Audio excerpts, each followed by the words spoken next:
people don't want to hear, you have to process that and deal with that, the best way you know how, but, we gotta have these real honest conversations. So, to my McKeesport folks in the room, why do you think the voter turnout was so low last time? And do you feel like people understand the connection between voting and helping like your own business and your own profit? That's my question. Well, but 1 second, I don't think they will count. I don't think they make your vote will count in the local. They so, black in their head that they don't know that their vote counts. They think it's just for the election, for the presidential. Yeah. But every local, you gotta see about our local. Yes. Like you said, there's no people to vote for. And we see our streets getting teared down, like everything is like falling apart in McKeesport. Since I've been here and I've been back for a decade. All the businesses is gone. There was no downtown McKeesport. And when you're from McKeesport, you know how it needs to look. Yeah. It's just the same. Yep. I think there's something to vote for, that you will vote for. A lot of people are gonna come out. I think it's more of in office is not engaging in the I feel even if there is someone to vote for, we want you to vote for. And I feel a lot of people still didn't come out. And it's education. There's no leaders interacting in those communities to again educate them about what your vote is. There's not a pathway to explain that. I mean, with me, I'm 50, and I'm just learning about voting because I didn't have that education to me by my parents, where I didn't have an example there to show me this is how your vote counts. And so I came into your organization and was being educated. So it's like not a woman or a man out there going to Crawford, going to Harrison and teaching them. We're just seeing it on TV, don't vote for Biden, don't vote for like there's nobody stomping that ground. Because like right now, if it's not us going out there stomping, who's stomping? And I think that's the problem. I was going to ask what the age range of the McKeesport families, what ages, demographics, 50, 60. We have all kinds of things. You mean the average voter age who comes out? Residency of McKeesport. Yeah, is it We have about senior as opposed to younger, Well, we have about 19,000 people now. It's probably about 45% black now. It's just a mixture of, we do have a lot of seniors and a lot of disabled as well, like a lot. Yeah, but the population goes down every year. Like when I was on council, we had 22,000, but it just continues to go down. I think one of the reasons I'm hearing, I grew up in the 50s and 60s, so my mom took us with going to voting events, so we grew up knowing all about the voting. I took my kids, but my kids, I'm not taking their kids. My oldest granddaughter just asked me, she's 31 now, just asked me about voting. So I was in Detroit, so I had no idea her mother wasn't teaching her.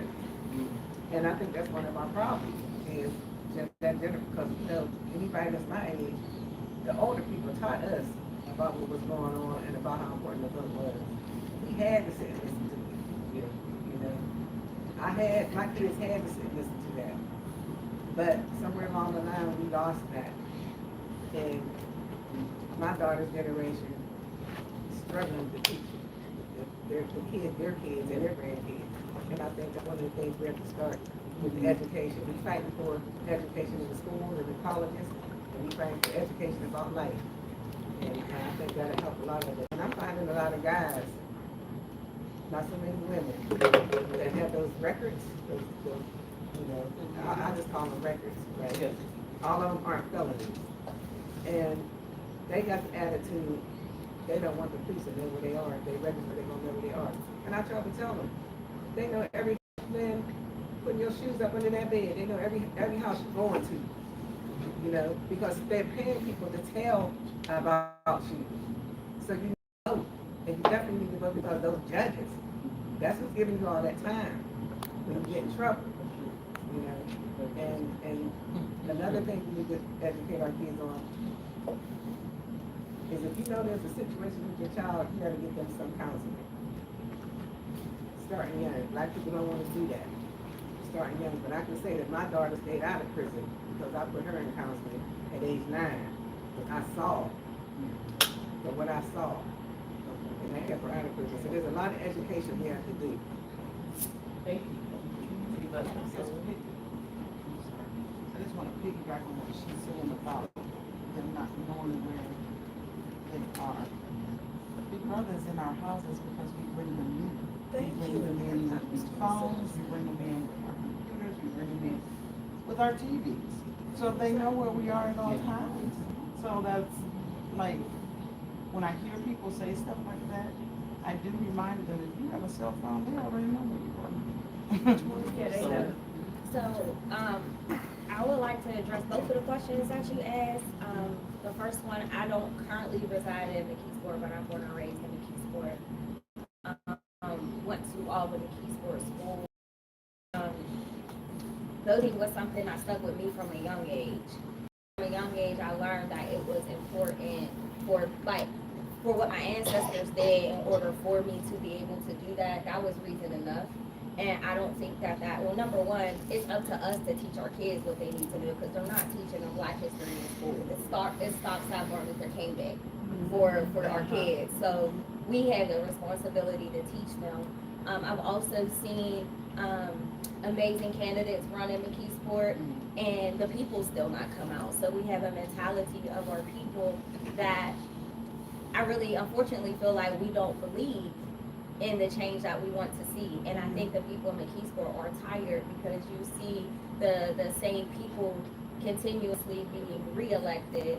And quite frankly, they just would rather somebody else do it for them. So as much as when one ran and different people ran in the office, they still won't ring her phone whenever something's going on, but did you go cast your vote so she could be there? And even if they did, then we end up on the other side of like, dang, we did this and we still didn't make it. So it's discouraging. That is historically the pattern of what we deal with. But we have to just really keep our mindset strong and continue to fight. I mean, that is in our blood, it's in our DNA to fight like that. As far as from a small business and a nonprofit perspective, your question is, let me make sure I get it.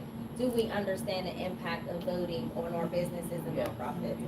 I absolutely do. I feel like I'm coming into it even more because when I was raised, before I was a business owner, voting was about pretty much like rights and decision makers within our communities. I didn't realize that there were, like right now, there's a act, I can't remember the name of it, that would like give small business owners some type of tax discount. And if you have a small business and you don't know about that and you don't know who to vote for, who's supporting that act, that's a problem. Yes. So yes, I am starting to realize it. I appreciate a conversation like this that can make us more aware so we can take, now that we're growing from just voting as citizens, from now voting as a small business owner and a nonprofit founder, you all give that education so we're better equipped to know like, okay, well, I need to look into this. So yes. So I have two more questions. I want to kind of shift the conversation, but I want to see if Rochelle, did you want to add anything? Because Rochelle will work like we do, and she's been out here, so I want to recognize her for one. Yes. Thank you for what you do, though. And No, then I think it is just a lack of education. People don't make the connection between elected offices and the daily struggles that they face. They don't often make that connection, and so they just disengage. Can you stand? They've been disempowered, right? They feel really just discouraged. Like they've come out before, they've turned up before, and didn't resolve, in the way that they thought it was supposed to be given out. But they don't really recognize that not voting is actually voting, right? So you're not for the person that you want, right? And not for your own interests. And so it is important to be engaged. So I think, helping people realize their power, right? And that they are the change that they're looking for, that they do still have power, and that voting is their power. I think it's a whole process, right? We may not be able to accomplish that in 6 months, but it is something in terms of rebuilding that sort of that voice and that power and sort of that catalyst. And McKeesport, we probably take some effort, right, in educating folks about why it's important to vote and what your vote actually representing, what that means every day, right? Somebody mentioned streets, right? So people don't often make that connection, right? So those daily, just issues that people face every day. So I think it is an education piece. I'm big on, I think registering people to vote is important, but actually having people understand why they vote is much more important to me. And when they should go, because they don't understand. We had a hand up with you. I'm sorry. Before you move on to the next question, I just wanted to just make a couple comments about how voting helps your businesses. And when Soleil mentioned about the app, there's a grant in the act out that District 34, which is what Clarendon and McKeesport payments in. I'm on 35, okay. But I can't think of the man's name who took Austin Davis' place. But he has a newsletter out, or Matthew, okay, and he's saying how if you have a business and you donate money to a nonprofit, then they will reduce your taxes. And so sometimes I think small businesses don't know about these kind of things, but they're like, well, I'm not donating anyway because I'm hardly making any money as it is. But if whatever you're making, if you wind up donating $1,000 to it, you're helping your sister in a 501c3 or your brother, whatever, and you reducing your tax. Now, what percentage of your taxes? But I think it's dollar for dollar. So that's just one app you maybe you need to look into and you can easily Google that. The fact that Austin Davis is now the first black lieutenant governor who came from McKeesport, and he looking for you to reach out to him as small businesses, that there's a lot of stuff that can happen just because of he's where he is and has the power and authority to do a lot for this community. But he knows what you need, but he's also being reached out to from everybody in Pennsylvania. But if you here in McKeesport reaches out to him, that's the power of political, and this is the way that we have to educate people to think that when we elect you, you have a responsibility to us. And he's already said he's going to reach back. He ran because his brother got killed. And he wanted to try to do something different for McKeesport. He's going on up the ladder. He might be our next senator, or he might even be the president of the United States. Call on your legislatures and tell them what you need. They will help you and tell you about stuff that exists. And that's the power that we need to escalate. Come on. I was just, Like, I'm younger, I'm 25. I just started my business next month will be 2 years.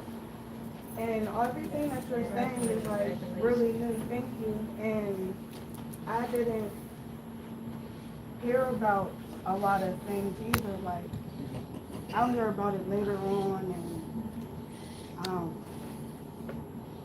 it's like you said, I feel like it's not really an impact, but certain things that you're saying, it can be at the end of the day, like, because the grants can help, just little stuff, because I did everything by myself, and being here could, like, I could learn different things. Start taking notes and Exactly. And All right, so we're gonna move on to the next piece. We're gonna move on to the next question. But I did want to say that this here, so I didn't know all y'all was coming. Dr. Murray told me that. So this is actually this is actually for the people from McKeesport that came here with a business or a nonprofit. So there's resources here. Please take this with you all. There's resources here. So this is for the folks who are here from McKeesport because they specifically reached out. They have a business here. So please take these, you all. They're here for you. This is not an extensive list. This is just something that we put together. There are way more resources out here. So Leigh is over here. She's a Google business coach. She focuses on Black and Latinx businesses. She does free workshops all the time. So her information is here. Riverside Center for Innovation. My cousin Juan Garrett, who lives here in McKeesport, is from McKeesport, runs that. They have amazing resources, and even some resources from the state. That Dr. Long was just talking about. Coco Kenora's on here. Greenwood Plan, Pittsburgh, they give out grants. Mon Valley Innovation Hub, that's downtown McKeesport. That's next to Penn State. You can rent out a space down there. They also have events. We've had some things there as well. So, yeah, this area. Yeah, so make sure the folks from McKeesport that you take, that you kind of take one of these. So the next question, so we have two more questions. So I kind of want to shift it a bit because it was a little doom and gloom, but it's reality. That's just reality. So I want to shift it to a little bit of positive. So as you know, I was on council here in McKeesport. My second term, I won by 3 votes. 3 votes. So people are out here voting. We knocked on like over 1,000 votes at that time. Was that 2018? Yes. So folks are out here doing, folks are voting. The hood voted for me. I know the hood voted for me. I won by 3 votes, y'all. 3 votes. So people are out here, they are voting. This building here is just a result of the advocacy. So Dick's had reached out to us and we pushed them toward the school. So they paid for this. This is a free community center for people in the city of McKeesport who have kids that live in the district. So they're not selling this stuff here. This is for people who have kids in the district. They come in here and they can take advantage of it. We just had a game night here a few days ago, and they let everybody, because everybody was here from McKeesport, they let them take a lot of photos. So I wanted to have it here so y'all can see the center, like we do have. I've never heard of it until So we have it over here. We got some good folks here. We got people who here. We got people here doing things. We've already talked about what Michelle was doing, what we're doing, and this over here is another part of the community as well. So this is for if you have a kid in the school district, and they're not going to turn you away as a kid in the school district because they have homeless folks that come up here once a week to get things. So there are things here going on. That's happening.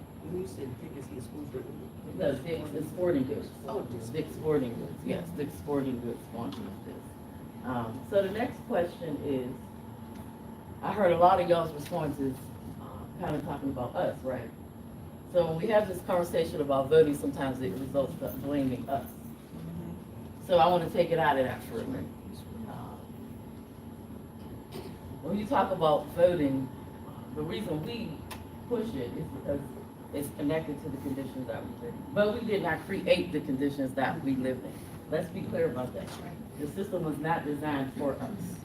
So with that being said, let's push it away a little bit from us, from the people who live in the communities and do the best that we can with the little bit that we get. Push that a little bit away from that onto our elected officials. Because like I said before, there were people on the ballot, but I guess no one felt like they were worthy. So bringing that question up, when you think about voting, just kind of close your eyes and imagine if you had an amazing politician in it, what would that look like to you? Like a great politician, one of the best you've ever had. What does that look like? Obama. Why? Why? Because he rallied all the people. Okay, right. Okay, All the people. okay. Inclusive. Inclusive, okay. Anything else? Best politician, like, in the world, like, oh, that is, imagine it, imagine, close your eyes and imagine, this is the best person, like, oh my goodness, this person, love this person. What would that person do?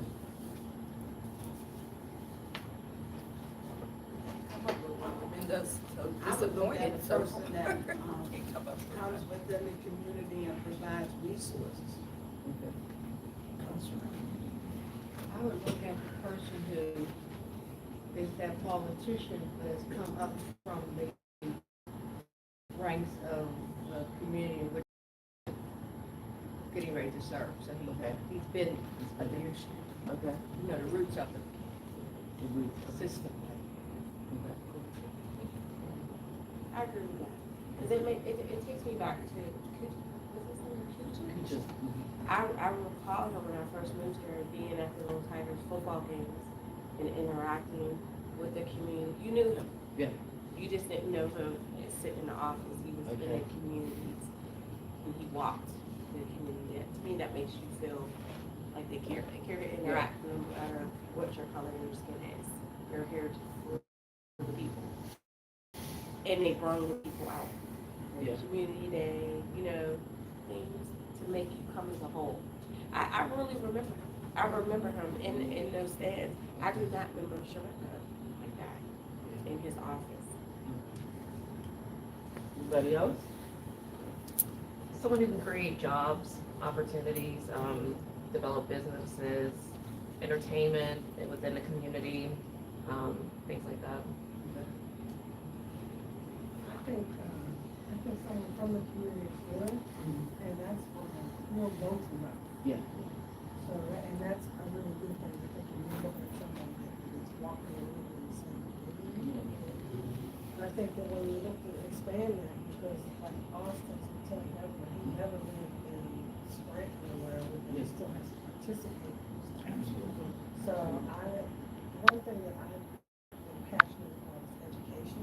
So if I could see somebody that does make an effort to put something into communities like this, not just a school, but something that's a resource for families. That can be, it doesn't just have to be for basketball and football, it's a resource to bring families that can be here and be safe. But it's also an education point. Once we get, I think, when I see children that are exposed to a high level of education from a very young age, I see that as growth and potential. And I think that somebody that can have that and other building businesses and things like that, you have a base educated, you have potential businesses at 25. So that would be. So the reason why I think President Obama is so well liked, but was so effective as president, is because of his roots as a community organizer. He didn't leave that in the neighborhood when he was elected as senator or elected as president. He took that with him, and he used that to mobilize the United States of America around issues around him. And when I think about somebody locally who is doing something very similar to that, I think about Latasha D. Mays, who comes from grassroots community mobilizing, uses that. One of the things that I think elected officials don't do enough of is engaging their constituents and beyond. It's not, you cannot win alone. Yeah. Just like we can't win alone. It's a partnership. And I don't think enough elected officials understand that, except Latasha D. Mays does, because she comes from the community and she understands the power of the people, as well as the power of the person who is on that floor who's representing the people. So I look for someone who has that sort of ability to be able to engage the community, mobilize the community, reach back to the community, and use the power of the community to carry the issues that are affecting the community. And not very many people have that ability, but she's a good example of someone who does. I just want to add to that because my response is very similar. I imagine someone that is so in tune with our needs and what we deserve, that they can make things happen without even asking us. But then they also ask us and listen to us too. So it's like twofold. Like, you know what we need so much that you just make it happen, but also if we need to speak up, then you're going to listen to us and make it happen too. And I don't feel like we see that so much maybe in political leaders. So I'm glad to hear Dr. Rochelle say there's someone who's actually doing that. And I think too, along the same lines, that just as with any place else, we need people who look like us, because they don't understand our culture many times when they don't look like us. So we need more people who look like us to run for offices. So, for my folks in McKeesport, do y'all think we've ever had that? Outside of me? Outside of me, do y'all think we've ever had I that? think Austin was a great example of that. He was able to touch, I mean, he has that ability, you know, he has the charisma, he has the ability to be able to reach all types of folks, but I think he never lost his roots, you know, his community roots, and so he can engage with the community as well as the President of the United States if need be, right? So he's really good at being very versatile in that way. I think outside of you, he probably is the best example that comes to my mind. And you say, I know you're speaking to McKeesport, but Austin was in Clearview all the time. And if anybody wanted to know something about what was going on, you asked him to come, he was there, he stayed engaged, and he'll stay engaged even now. So my third question, y'all gonna see what I'm doing, you're gonna see the message in my map. So, third question is, what does it mean when I say politics is not a spectator sport? What's that mean to you? Means you have to take a part in it. You can't choose somebody to say, you know, this is it, you know, because everybody has different expertise, Yes. you know, with different people that have different Mhm. policies. It may be the same thing that you want, Yeah. but in a different way. Mm-hmm. So you have to be very aware of your surroundings. Participate. Yes. So how can you participate? Like outside of voting? Because when we had these conversations, we're like, vote, go home, and go to sleep. That is not it. Right. That is like a very small piece of it. So when I say not a spectator in sport, participate, how should we participate? Outside of voting? Door knocking, anything else? You have to make the politicians work for you. Like you said, LaTosha Mays is pretty good. Like I had a meeting, and she was at our meeting where I live, and what I do, I call all the politicians, invite them to our meetings, I ask them questions, and we ask them for things. Most of the time, I get what I ask for, but we have to work for it. Yeah. We have to help them and give them some leads, when there's potholes and the police and everything. So we have to call on them Yes. because we voted them in, or somebody voted Right. them in. So we have to, even the Republicans or those that we Whoever. don't think, Whoever. we have to call on them Right. and call on them, write letters, make phone calls, and let them know how we want them to vote on issues. And tell the story when they don't answer. Okay. What about surveys? I think it's important to see how the surveys, the ratio of the youth that are not voting and why. Thank you. That's a good idea. Can we do something in the schools to prepare the seniors once they turn 18 to encourage them to go out and vote? Because that start in the schools. Yeah. And that's a great, there's an organization called PA Youth Group. There's a part of our organization that is for youth. And we go up, declare the schools to register the students to vote, and the principals and the super and all that run along with it. And we're not just gonna give them 25 certificate. And we couldn't get hardly anybody last year because we don't do politics. So we spoke to the superintendent about, do you teach civics here anymore? And they don't, they have an AP civics class. So if the school won't teach it, to ask, can we go and teach them and have seminars in the school? Because they really need some help and understanding. And go and pass voter registration, though. That's where I feel like the problem is. Past voter registration, the understanding of why you're voting, the importance of it is not understood. It wasn't until I participated in one of Rochelle's cohorts that I learned that I could call the politician and write letters and go to them. I've been registered to vote since I was 18. I'm 41. And I was probably 39 when I did that. And I just knew, I just found out, like, that's crazy. I think that's more than one. It is. Correct, that's what I'm saying, that's the problem, because it's, people don't know that. Yep. There's a stigma with the young people about voting, about politics, not. Some young people. Yeah. We're not gonna put that on all young people. Some people, young, old, middle age, whoever, right? They're living in a different world than we live in, right? They got social media, they got it coming from every angle. When we were growing up, we didn't have that. Yeah. We wasn't watching 6 o'clock news, that was it. It was over. 11 o'clock used to be. Now they get 24 hours a day, they get all kind of perspective. They don't know what to believe. You know, it's all over the place. You know what I mean? So it's a lot coming out. Can I ask a follow-up on that? Because I really did not know about, young people that, they vote and they look around and nothing happens. Is part of that the social Well, I don't know what is immediate gratification? that part, that microwave generation. They don't know that there are steps. It's a process. It's a process. And And every sometimes stuff is election, happening. there's an election every year, but for Yes. different offices. That, you know, that, so, yeah. And sometimes they don't understand the process, because that's what I try to teach, you know, when I do my training. That the win is not always the bills passed, the laws change. Right. Sometimes you change somebody's mind, sometimes you change their perspective. You want a supporter, you know what I mean, and you keep winning more support. So, but people don't, everybody doesn't understand that. That's not everyday, you know, knowledge. And so the more we can teach that to people, the more they understand that it's a process. You know what I mean? It's not a, you know, black and white. You know, there's a whole lot of gray in the middle. And sometimes the small wins are still winners, right? And so you just keep moving, you know what I mean? It's a process, and that's the part that I think a lot of people miss. It's like, we put Obama in office and we still struggle.